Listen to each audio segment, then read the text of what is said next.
And welcome. So happy you're here. This is Ashley's Heart Song, the place where we get out of the stress and back into the body. This is the Three Brains approach. So we are here. I am Ashley Torian, your host for Ashley's Heart Song. Again, this is the Three Brains approach to bring more energy and vitality into your very being, into your physical body, your soul, and your spirit. And today it is all about stress. We are speaking to stress today in the body's natural dance with stress. Yes, your body has a dance with stress. We have two types of stress. The stress that we know about, where we want to pull our hair out and scream at the top of our lungs sometimes. And then there's that stress that's beneficial for us. It's called eustress. And that stress is stress like, you have a new baby or a new grandbaby that's coming to the family, and there's so much thrill and anticipation around that. There is a stress to that, but it's a natural stress, and it's a stress that actually nourishes your body, and that is that eustress. However, today we're going to be talking about the other stress, that stress that is more geared around the things that we wish were not happening in our life. So I am going to do one more little deal. All right, there we go. So let's get started first with a quote. I love quotes. Do you find that quotes give you an inspiration? They inspire us sometimes. Other times they give us just that little nugget of wisdom that was missing from before. And this one right here really was profound when it comes to what we're speaking to today. And this is by William James. And he says, the greatest weapon against stress is our ability to choose one thought over another. So do you ever feel as though your thoughts are coming in so fast that you can't or couldn't possibly catch them? And we have tens of thousands of thoughts a day. There is no way we can capture every single thought. But when we get started capturing just one thought, then it makes it easier to catch another thought. And then it's easier to catch another one. And pretty soon your mental muscles have grown so much that you're catching more of the thoughts than you ever thought that you could. So we're going to go into thoughts and the way they create stress in our body. But first, we got to do our normal weekly check. What is your vitality score? We want to check in every week and just see what is the score of your vitality from mental, physical, emotional, and spiritual. So when we look at all four of these bodies that you have, each one can rate anywhere from a 1 to a 10. 1 being you are stinking in that department. Let's say, take physical body, for instance. You don't feel any energy. You feel lethargic. Maybe you feel as bloated and just unwell. That would be a 1. And then we got the 10 where, yeah, I am feeling really good. I feel fit. And that's a 10. And you can score anywhere in between. So rate yourself right now on your physical body. Where do you feel this week your vitality score is? Vitality is the life that flows through us. Where do you rate? 1 to 10. Then our emotional body. Emotionally, how are you feeling this week? Are you a little moody? Perhaps you've been reactive. Perhaps you've been more responsive. So reactive would be more around a 1 to 5, and responsive is scoring a 5 to, or a 6 to a 10. Let's break it up like that. So where do you rate emotionally? Do you find that stress is getting to you on an emotional level? Is it impacting your life in that way? And then we have the mental body. How are you mentally? Are your thoughts going 90 to nothing and you can't keep up with yourself? Do you find you're just in that, that mental angst where you just want to pull your hair out? Or do you find that, my thoughts have been slow, I feel on point, I have clarity? That would give you that score of a 6 to a 10. Whereas the angst, the pull your hair out kind of moment, is going to score a 1 to a 5. And then we have our spiritual body. So spiritually, where are you in your journey? Do you feel as though today you are connected, or do you feel disconnected? Rating it from 1 to 10. Now, the highest vitality score you will get on a test like this is 40. So where are you falling this week? Between 1 and 40, where are you falling? Now, what do you do with that vitality score? Well, keep a log of it. Each week, you'll be taking, if you come to my show each week, we're going to be checking your vitality score. Check the vitality score and compare it from 1 week to the next and just see your growth. If you started out on episode 1 at 18, and now you find that, wow, I'm more around 25. That's awesome. That means that you're checking in, you're noting the health and vitality of every area of you, your physical body, emotional body, mental body, spiritual body. You're checking in with them and you're seeing whether things are in your life are causing reaction or things in your life are causing more of a response. And really the way we look at that is, what is our response and reaction to life? Are we allowing ourselves to be reactive?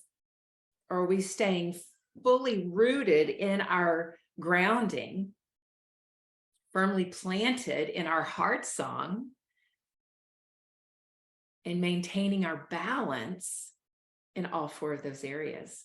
So as you begin this work and this practice, your vitality score will get higher and higher and higher. So just hang tight for that.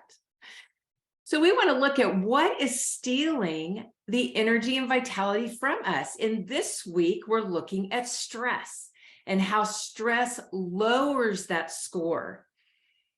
When we're looking at the stress that we become reactive in our life, that is what we want to take a really close look at and begin to see where and how can I change that? How can I master this stress?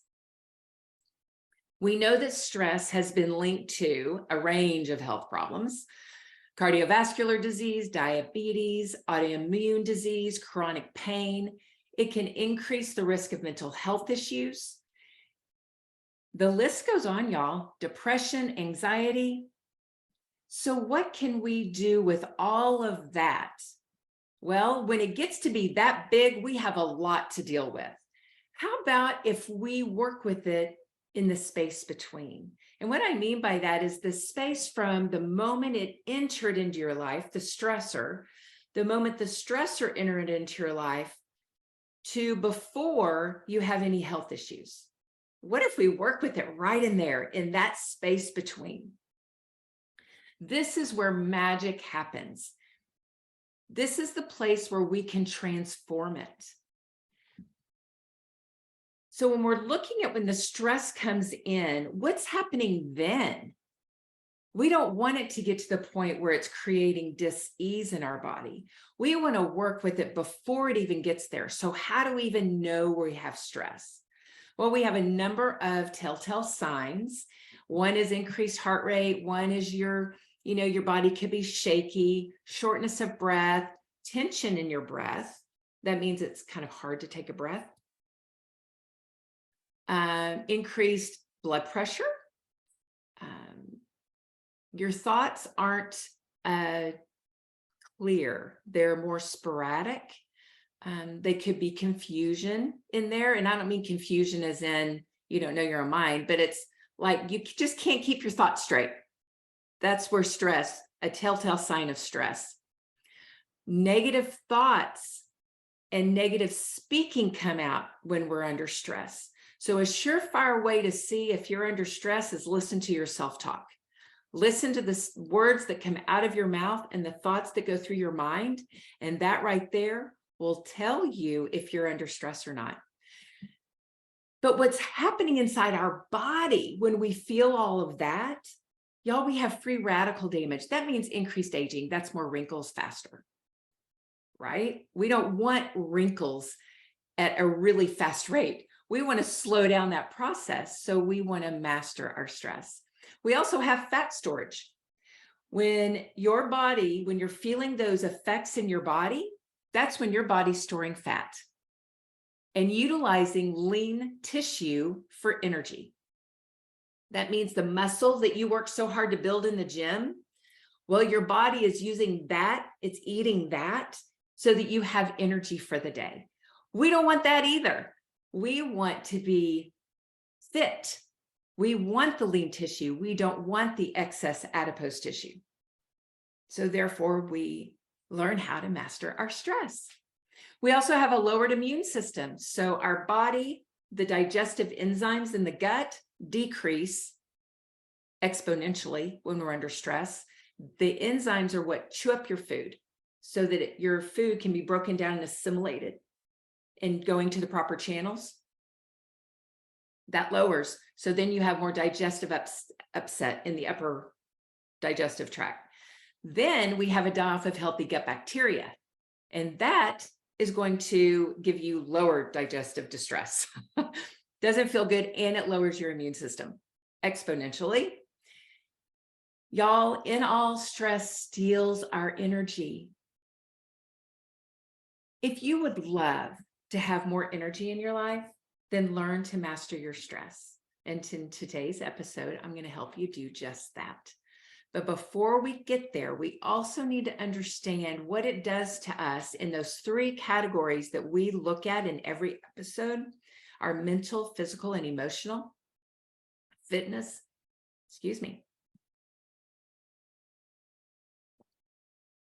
We want to gain an understanding for all that stress does.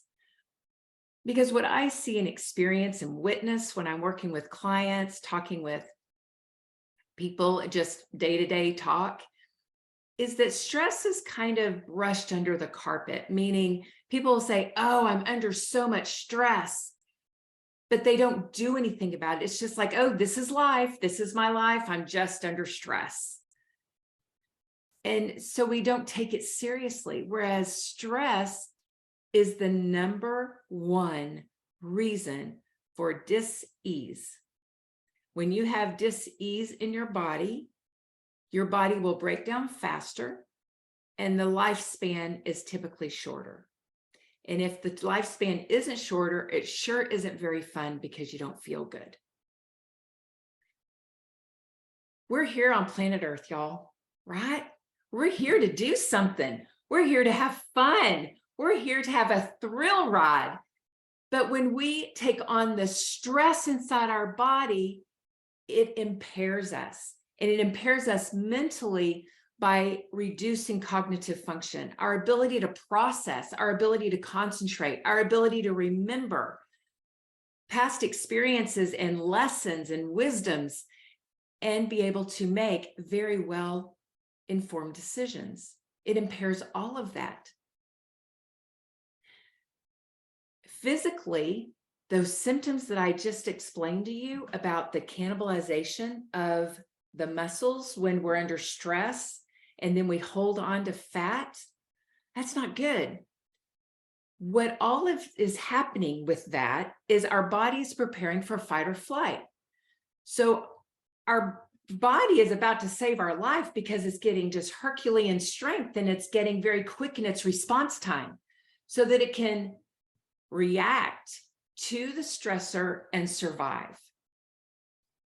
But we aren't faced with those kind of stressors very often. We're not faced with the bear chasing us or the lion chasing us. We're not faced with those life or death situations. Most people are not impacted by those life or death situations that call on that stress response. And we want our body to be in that type of condition to be able to do that when it's needed. However, we don't want to break our body down so much with lower level stress and not have what we need for that 4-minute time frame to save our life.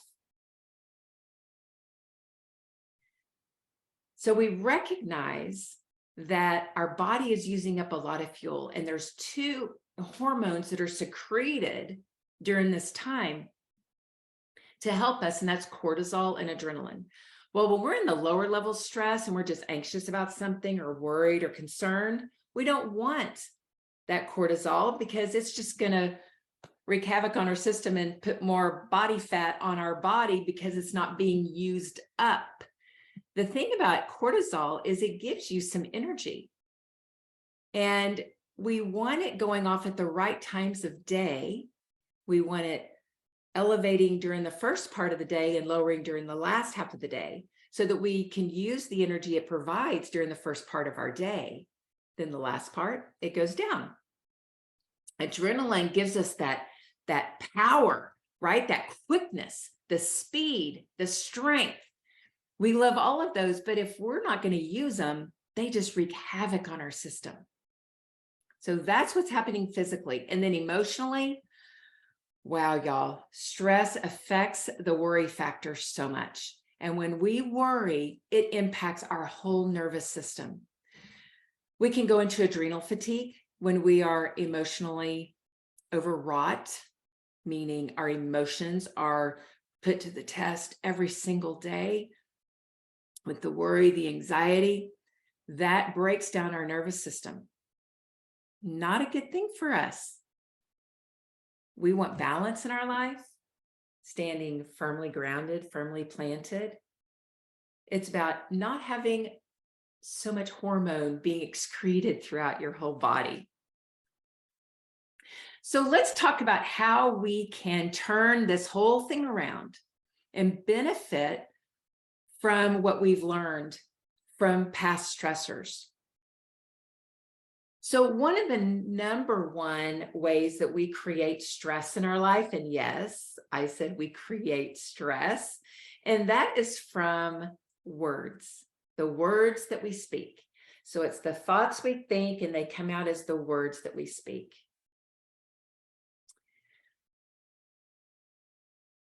What we speak becomes embedded in our heart. And that is what is produced in our life. So you may say, you may disagree with that, and you may say, no, I can speak that because it's real. And in last week's episode, we spoke about the realist, pessimist, and optimist points of view. And we may deny that no, this is really just what's happening now. My car broke down. I'm late for work every day. We're speaking those things because they really happened. Well, if we continue to speak them, and yes, that's negative talk. When things don't go right, that's a negative slant to our speech. It could be what really happened, but what about we turn that around and we speak about what we want to happen? What would you love to have happen? I am on time for work every day, and my car runs like a dream. I have the perfect vehicle to get me back and forth from work. What's wrong with speaking that? And when we speak that, that gets embedded in our heart, and our heart has this magnetic system that is 50,000 times more magnetic than our head brain, than a thought in our mind, 50,000 times more magnetic than that. And that means it's stronger. It gets out there. We create our future, y'all. We create our world through the words that we speak. So one way, and the easiest way to master your stress, is to look at the words you're speaking and make sure that the words you do speak are the ones that you want to embed on your heart, because those are the ones that are going to produce what you would love.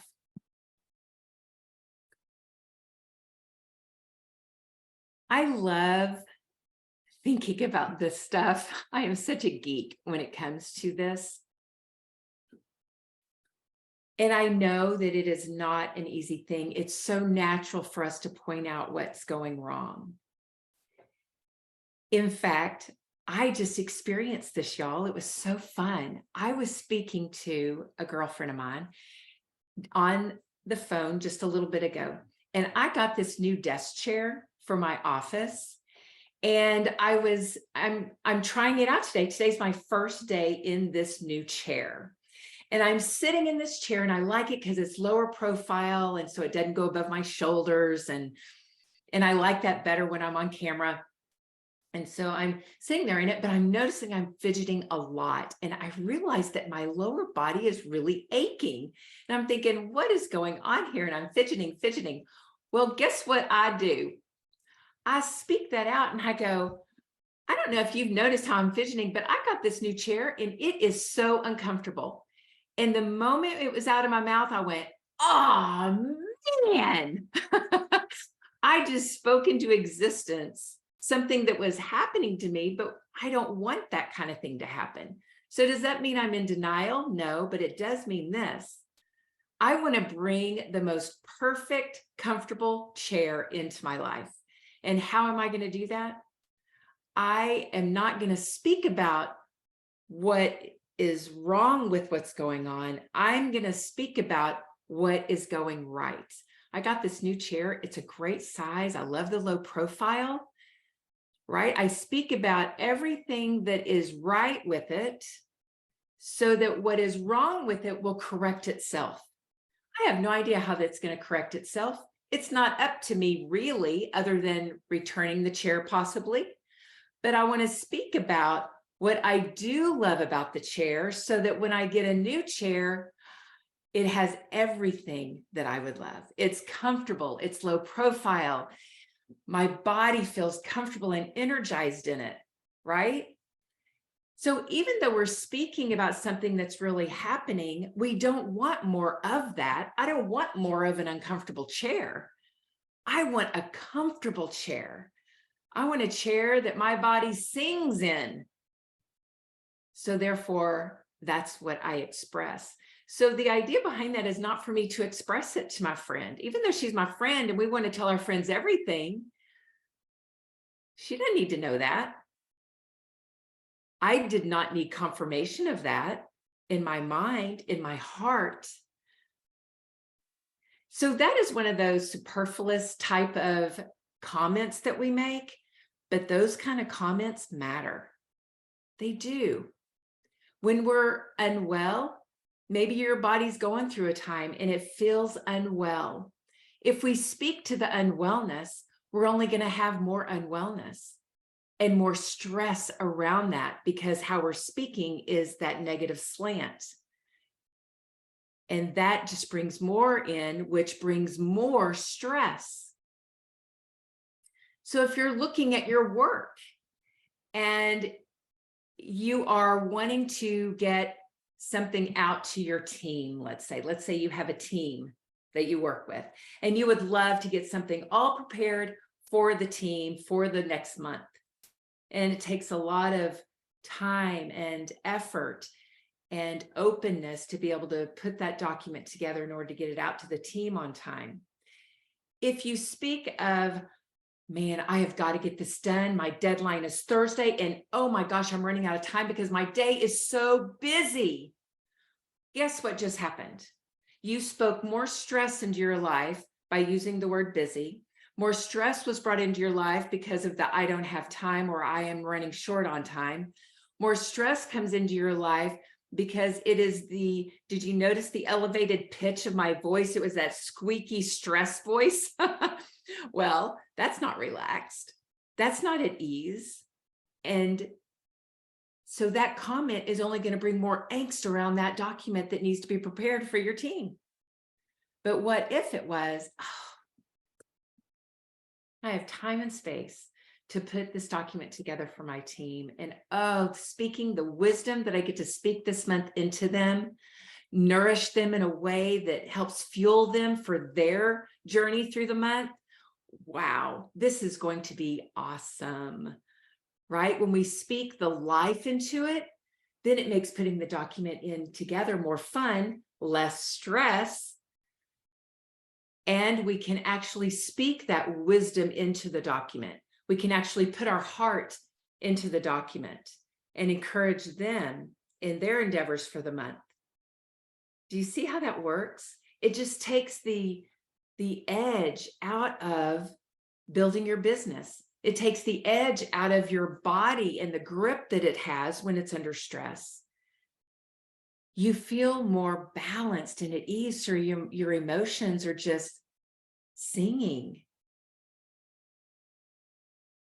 When we tap into the song of our heart, our purpose, our reason for being, when we tap into that and live according to that inspiration and keep that in mind when we're planning out our business activities for the week, when we're planning out our fitness activities for the week, when we are planning our food and our fun time and our service work, when we're planning all of that, it makes it more fun and joy-filled when we come from the song of our heart. But if we're under stress and under attack from the stress, our body is being beat up and we're black and blue all over, that is when we're not living from the song of our heart and everything gets hard. There's no time to do it. There's a grip. So we want to open up ourselves, release that stress. So how can we do that, y'all? I'm going to give you a few things that you can do that will help you to relieve this. Music is one of the best medicines in helping to reduce stress. Music. So turn on the music, sing to it, because when we sing, guess what happens? We have a vibration that happens in our body. That vibration goes throughout all of our cells and the cells start dancing. Hum. When you hum,